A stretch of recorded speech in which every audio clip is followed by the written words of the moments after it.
Assalamualaikum, selamat datang di Najma Afsin Channel. Di sini kalian bisa menikmati novel-novel yang aku tulis secara gratis. Sebelum kalian lanjut menikmati novel aku, jangan lupa klik tombol like dan juga subscribe biar kalian dapat notifikasi. Nah, komen juga di setiap cerita biar seru dan share ke teman-teman kalian sebanyak-banyaknya ya. Terima kasih, selamat menikmati. Dinikahi dosen part 43. Setelah ini rencana kita apa? Tanya Amel ketika dirinya dan suami sudah berada di dalam mobil, bersiap melakukan perjalanan pulang. Alvin menoleh menghela nafas. Nanti kita pikirkan lagi, jalanin aja hari-hari kita yang hanya tinggal sedikit, balas Alvin. Lalu mendekat ke arah Amel, menatap wajah seorang wanita yang pasti ia rindukan nanti. Iya, apaan sih? Amel semakin memundurkan wajahnya yang tiba-tiba memerah begitu Alvin mendekat. Aku mau ingat-ingat wajah cewek yang bernama Amel, ucap Alvin seraya terkekeh geli. Sedangkan Amel berdecak kecil. Hanya membutuhkan waktu 2 jam di perjalanan, akhirnya mereka sampai di kediaman keluarga besar Alvin.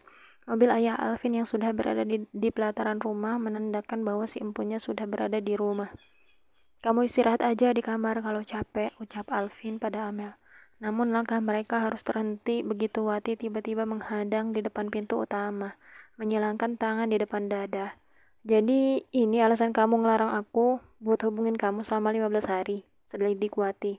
Ia menatap ke arah Amel dengan sinis. Kok kamu udah di sini? Mama mana? Tanya Alvin tidak menjawab pertanyaan Wati.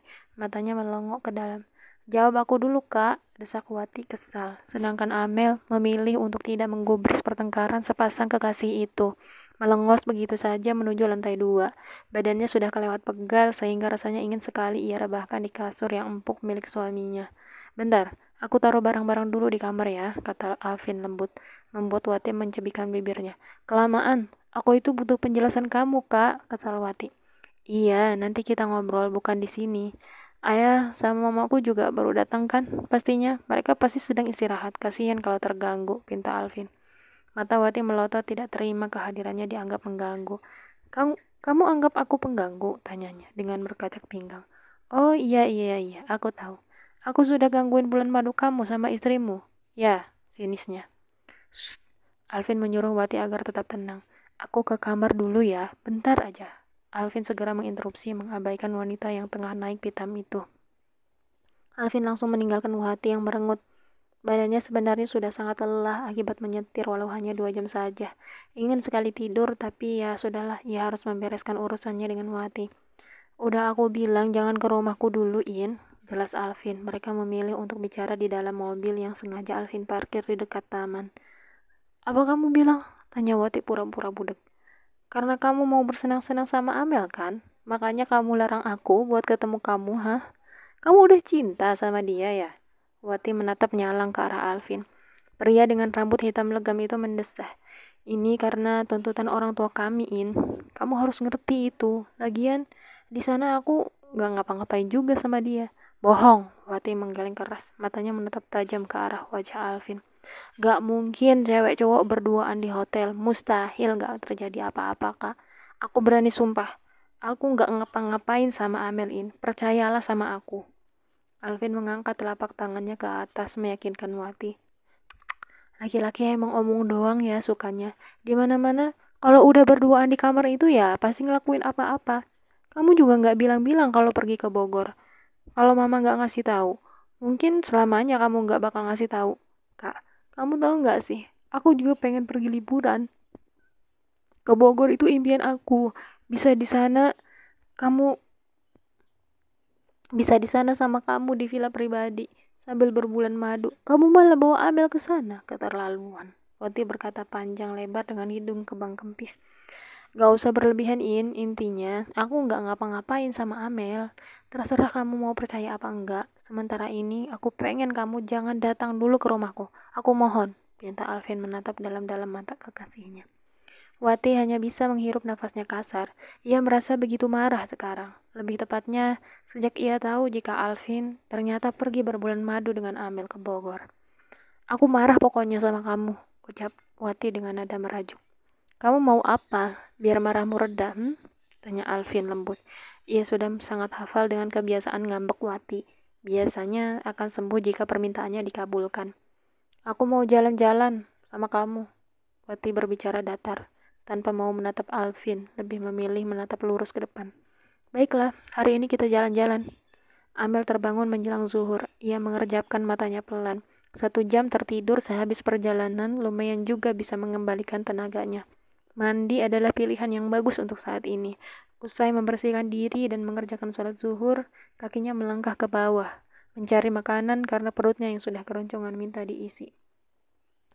Mama mertua lagi, batin Amel begitu melihat mama mertuanya sedang menonton televisi di ruang tengah.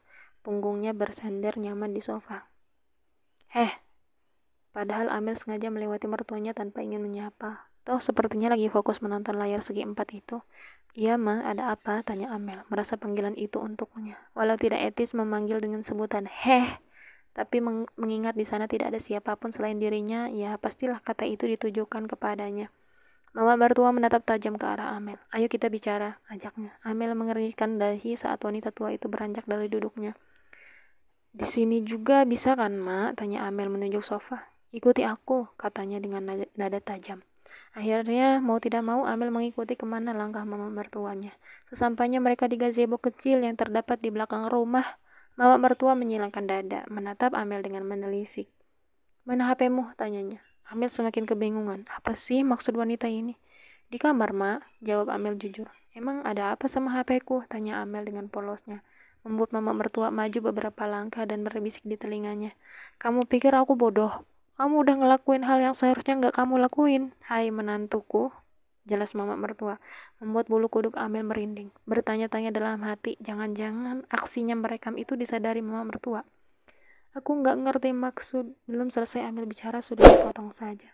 Jangan berlagak bego. Kalau kamu nggak mau ngasihkan HP-mu ke aku, minimal kamu harus hapus rekaman itu. Kalau nggak, kamu akan dapat akibatnya setelah ini. Nada penuh ancaman itu keluar dari mulut pedas mama mertua. Amel terkekeh pelan. Ia masih berusaha terlihat tidak tahu apa-apa. Aku nggak ngerti beneran, mah. Rekaman apa? Tanya Amel. Ia menggaruk kerudungnya yang tidak gatal. Kalau masih pura-pura bego, akan aku buat kamu nyesel. Ancam mama mertua lagi dan langsung menarik pergelangan tangan Amel. Ma, mau kemana? Tanya Amel bingung. Mama mertuanya menyeret hingga keluar pagar belakang dan kini mereka sudah berada di pinggir jalan. Buat perhitungan, ucap mama mertua Amel dengan nada yang dingin. Sebuah motor tampak hampir melintas di jalanan. Mama mertua langsung mendorong tubuh Amel ke jalan hingga hampir saja terserempet kalau saja Amel tidak segera menghindar. Ma, maksudnya apa? Tanya Amel mulai marah. Ya hampir saja mati jika tidak segera menghindar. Mama mertuanya tertawa-tawa. Untung itu terjadi sama kamu. Coba kalau aku lakuin ke bapakmu, gimana? Tanyanya dengan mata melotot. Namun bibirnya menyeringai. Amel segera berlari ke bahu jalan lagi. Jangan jahatin bapakku ya kamu, teriak Amel penuh amarah. Dari tadi ia masih mencoba untuk tetap sopan pada mama mertuanya, selicik apapun wanita itu. Dia nggak ada salah apa-apa ke kamu.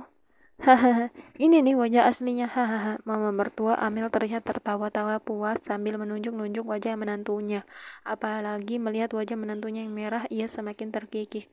Kamu gak mau kan bapakmu sampai tahu kalau pernikahan kalian itu cuma sementara? Tanya mama mertua dengan tatapan sinis. Mau apa? Tantang Amel. Ia sudah merasa tidak takut lagi. Sudah nampak jelas wajah lain dari mama mertuanya. Wanita itu tak ubahnya seperti serigala berbulu kambing. Kalau kamu tetap nyimpan rekaman itu, aku nggak akan segan-segan untuk mengatakan semuanya pada bapakmu yang renta itu. Biar sakit jantung sekalian. Mati deh. Mama mertua berbicara dengan nada tenang. Astagfirullah, Ma. Sadar diri. Mama seharusnya menyesal karena sudah berkhianat di belakang ayah mama mertua. Ini malah ngacem-ngacem aku. Aku kasihan banget bisa-bisanya ayah mertua tertipu oleh wanita sepertimu. Amel menyindir tajam. Jaga omongan ya. Aku ini mertuamu, teriak wanita dengan umur yang memang cukup jauh dengan ayahnya Alvin. Hesti adalah nama mama mertua Alvin. Wanita muda yang penuh pesona itu bisa langsung menggait bos perusahaan dalam satu kejap. Pria yang saat ini adalah ayahnya Alvin. Iya, saya tahu betul kamu mertua saya, tapi Saya tahu harus menghargai orang seperti apa. Kamu itu nggak patut dihormati. Dirimu sendiri aja udah menghinakan diri dengan berselingkuh. Kenapa aku harus meninggikan dirimu? Amel berkata dengan nada penuh hardik. Dalam hati ia beristighfar, semoga tidak kualat berbicara kasar kepada orang tua. Tapi ya kalau orang tuanya model mama mertua, gawat kalau dibiarin. Hesti semakin dibuat marah. Ia hampir saja melayangkan tamparan jika suara Alvin tidak menginterupsi. Mama, panggil Alvin yang berlali. Ia mencari istrinya di kamar namun tidak ada. Alhasil harus berkeliling rumah hingga saat ke belakang ia melihat mamanya sedang bersama Amel. Oh, sayang, sahut Hesti dengan senyuman ke arah Alvin. Ada apa? Nyariin istri kamu ya? Mama lagi nyari angin sama dia. Hesti mendekat ke arah Alvin, hendak meraih tangan anak tirinya. Namun nahas balasan dari Alvin justru menjauh dari jangkauan tangan gatal itu. Kamu aku cariin ternyata di sini. Ayo masuk ke dalam rumah. Aku butuh bantuan kamu, ucap Alvin tanpa sekalipun melirik ke arah mama mertuanya. Sedangkan Hesti, ia menampilkan senyum palsu, berusaha untuk tidak berteriak kepada anak tirinya. Ia masih waras jika bisa saja ayahnya Alvin malah memergoki aksinya. Amel, tuh dicariin suamimu. Makasih ya, udah mau nemenin mama cari angin. Mama ngerasa segar kembali, ucap Hesti dengan seringayan di bibirnya. Sedangkan Amel hanya melihatnya dengan bergidik. Wanita tua itu sepertinya memang sudah benar-benar gila, bermuka dua dan jahat. Kenapa kamu bisa sama mama? Tanya Alvin begitu mereka di kamar. Amel menghela nafas berkali-kali. Ia hendak memberitahu Alvin perihal dirinya yang merekam aksi mama mertua, tapi sepertinya tidak tepat. Tadi mama yang ngajak aku ke sana. Kenapa mama tadi mau nampar kamu? Kamu ngelakuin kesalahan sama dia, tanya Alvin. Amel yang terduduk di sofa berseberangan dengan Alvin hanya menggeleng. Mama bukan mau nampar aku, Amel berkilah. Aku lihat sendiri, ekspresi mama jelas sedang marah, dan tangannya tadi jelas-jelas udah terangkat mau nampar kamu. Nggak usah nyimpulin sesuatu dengan cepat, nanti salah paham, kila Amel. Aku mau siap-siap kuliah, ucap Amel beranjak dari duduknya. Sore ini ia ada mata kuliah. Ya, mata kuliah yang diampu oleh suaminya sendiri. Di sebuah tenda yang sejuk karena berada tepat di bawah pohon besar, Haris, ayahnya Amel, tengah sibuk melayani pelanggannya, tanpa menyadari kehadiran seseorang di sana. Hingga satu persatu pelanggan sudah pergi, ia terkejut mendapati besannya sudah duduk di kursi sambil mengamatinya. Masya Allah, ada besan ternyata. Apa kabar? Sapa Haris dengan ramah sembari mendekat ke arah Hesti yang wajahnya masam dengan tangan berterlipat di dada. Saya nggak mau basa-basi ya, Pak. Di sini, celetuk Hesti langsung. Nada bicara yang kurang bersahabat itu membuat bapaknya Amel heran. Padahal setahunya besannya itu ramah, tapi kenapa hari ini wajahnya seperti kecut? Iya, besan, ada apa? Apa ini ada kaitannya dengan anak-anak kita? Tanya Haris, entah mengapa perasaannya kurang enak. Nah, itu kamu tahu. Ingat ya, Pak, kelakuan anak Bapak itu semenjak tinggal di rumah saya, gak ada sopannya sama sekali. Lain kali ajarin dia buat sopan santun. Jelas Hesti membuat Haris terperangah. Benarkah kelakuan putrinya begitu? Tapi ia merasa sudah sangat baik mendidik anaknya. Kenapa bisa?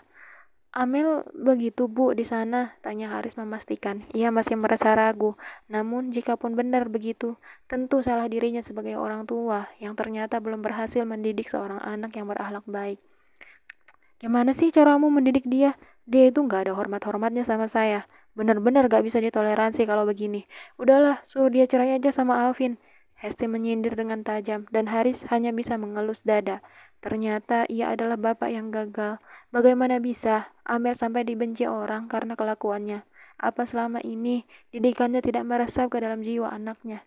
Sakit rasanya mendengar kenyataan itu dari orang lain. Astagfirullah, Bu.